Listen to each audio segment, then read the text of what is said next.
For years, the rural parts of Maine have been struggling to deal with the challenges created by mills closing, crumbling infrastructure, and just a plain lack of economic opportunity. More and more lately, the hospitals that serve giant swaths of our state have been struggling to keep their heads above water financially. The future of Medicaid here in Maine, known as MaineCare, will play a big role in whether those health care and economic engines keep running.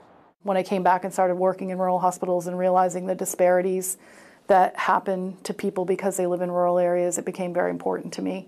Marie Vino is president and CEO of Dover Foxcroft's Mayo Regional Hospital. The main facility and its satellite offices serve all of Piscataquis County and beyond.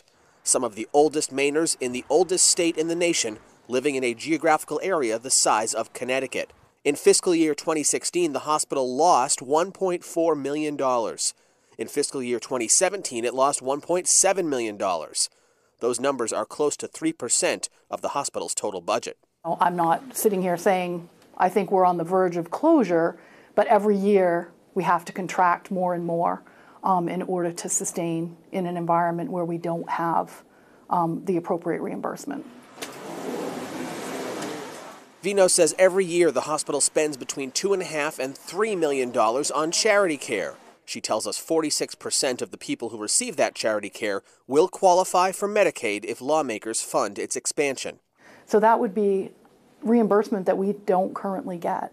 That would make the difference between an operating margin or not having an operating margin. In addition to being the only healthcare option for miles, Mayo is also an economic engine for this part of the state, employing 500 people. Those 500 people, they buy groceries in grocery stores like mine, they buy automobiles, they buy clothing. Will Wedge owns Will's Shop and Save in Dover Foxcroft. We asked some of his customers what the hospital means to the area. We all depend on it because it's a small community and a lot goes on here. I had a heart attack. I went right straight there. I needed them. It's like an anchor store in the mall. It's what brings everybody together here. Without that anchor, the next closest hospitals are in Waterville and Bangor. Long distances can mean the difference between life and death.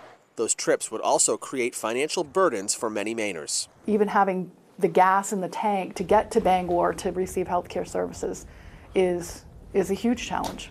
So far this year, there has been no significant action in Augusta regarding how to pay for Medicaid expansion. In Dover Foxcroft, Paul Merrill, WMTW News 8.